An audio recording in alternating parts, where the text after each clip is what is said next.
अस्सलाम वालेकुम dear student, उम्मीद है आप सब लोग खैरियत से होंगे। हमने लूप्स वाला चैप्टर स्टार्ट किया था। इसमें हमने फॉर लूप डिस्कस किया, वाइल लूप डिस्कस किया और नेक्स्ट टॉपिक जो हमने इसमें से करना है वो है हमारे पास नेस्टेड लूप। नेस्टेड लूप का क्या मतलब है कि अगर आपके पास डबल सीक्वेंस आ रहा है, आप फिर उसको किस तरह से मैनेज करते हो। आप एक लूप के अंदर एक और लूप इस्तेमाल करते हो। फॉर और वाइल लूप जो हमने अभी तक डिस्कस किया उसमें हम क्या कर रहे थे, फॉर लूप की बॉडी के अंदर सिंपल स्टेटमेंट्स थी सी लैंग्वेज की और वाइल लूप के अंदर भी सिंपल स्टेटमेंट्स थी सी लैंग्वेज की। लेकिन यहाँ पे क्या है कि हम एक लूप के अंदर सेकंड भी हम लूप ही इस्तेमाल करते हैं। इस चीज़ को बोलते हैं nested loop. A loop within a loop is called a nested loop. In the nested loop, the inner loop is executed completely with each change in the value of counter variable of outer loop. इसकी execution किस तरह से हो रही है कि outer loop की जो एक आइट्रेशन है, यानी एक दफ़ा जब एग्जीक्यूट होने हैं तो इनर लूप अगर 5 टाइम एग्जीक्यूट होना है तो वो पूरा 5 टाइम एग्जीक्यूट होगा। फिर आउटर लूप की नेक्स्ट आइट्रेशन के लिए इनर लूप दोबारा एग्जीक्यूट होगा। The nesting can be done up to any level, और आप जितने मर्जी लूप इस तरह नेस्टिंग में इस्तेमाल करना चाहो आप कर सकते हो। The increase in level of nesting increases the complexity of nested loop. लेकिन आप जितने ज़्यादा लूप इसे इस्तेमाल करोगे, एक लूप के अंदर दूसरा, दूसरे के अंदर तीसरा, चौथा, पाँचवा, तो उसकी कॉम्प्लेक्सिटी भी इंक्रीज़ हो जाएगी, यानी प्रोग्राम आपका बहुत ज़्यादा कॉम्प्लेक्स हो जाएगा। Any loop can be used as inner loop of another loop, कि आप फॉर लूप को भी इनर लूप के तौर पर इस्तेमाल कर सकते हैं और वाइल लूप को भी इस्तेमाल कर सकते हैं। सिंटेक्स क्या है, ये फॉर की एग्जांपल दे रहा है कि फॉर की नेस्टिंग अगर आपने करनी है तो किस तरह से करनी है। फॉर है इनिशियलाइजेशन, कंडीशन, इंक्रीमेंट, डिक्रीमेंट, और फॉर लूप की बॉडी जब स्टार्ट हो रही है तो उसके अंदर भी जो नेक्स्ट है वो भी एक लूप ही है। फिर उस लूप के अंदर डिफरेंट स्टेटमेंट्स होंगी और उनकी ब्रैकेट्स क्लोज हो जाएंगी। आउटर लूप, ये वाला लूप जब एक दफ़ा एग्जीक्यूट होगा तो इनर लूप कंप्लीट एग्जीक्यूट होगा, यानी जब तक इसकी कंडीशन फॉल्स नहीं हो जाती।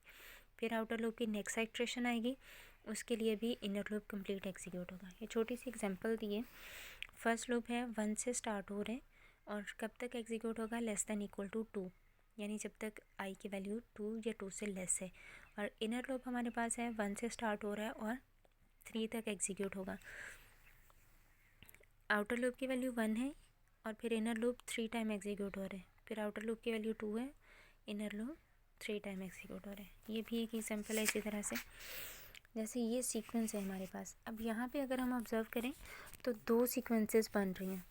एक हमारे पास है रोज़ और दूसरी आ रही हैं कॉलम्स, कि हर रो के अंदर पहले 1 वैल्यू है, फिर 2 है, फिर 3 है, फिर 4 है, फिर 5 है और फिर 6 है। और है क्या, वो स्क्वायर्स को रिप्रेजेंट कर रहे हैं। 0, 1 का स्क्वायर 1, 2 का स्क्वायर 4, 3 का स्क्वायर 9, 4 का स्क्वायर 16 और 5 का स्क्वायर 25। तो इस तरह की सिचुएशन जब होगी तो उसमें हम क्या करेंगे, डबल या नेस्टेड लूप इस्तेमाल करेंगे। आउटर लूप हमारे पास कितनी दफ़ा एग्जीक्यूट होना चाहिए, 1 2 3 4 5 6 टाइम। और इनर लूप जो है वो पहली दफ़ा 1 टाइम एग्जीक्यूट होगा, दूसरी दफ़ा 2 टाइम, 3 टाइम, 4 टाइम। तो इसको हम किस तरह से करेंगे, 0 से स्टार्ट करें आउटर लूप के काउंटर वेरिएबल को, लेस दैन इक्वल टू 5 तक हम चला रहे हैं, ठीक है। Inner loop j is equal to 0 and j less than equal to I की वैल्यू पहले 0 होगी तो एक दफ़ा एग्जीक्यूट होगा, फिर 2 दफ़ा होगा, 3 दफ़ा होगा, फिर अप टू सो ऑन। जिस तरह हमें सीक्वेंस चाहिए उसी तरह से ये एग्जीक्यूट होगा। नेक्स्ट क्या है हमारे पास, ये हमने एक रेक्टेंगल डिस्प्ले करवाना है। 5 इसमें लाइन्स हैं और 5 ही इसमें कॉलम्स हैं, रोज़ हैं और कॉलम्स हैं। तो इसके लिए हम आउटर लूप भी 5 तक चलाएंगे और इनर लूप भी 5 तक चलाएंगे और हमने प्रिंट क्या करवाना है, स्टैटिक प्रिंट करवाना है।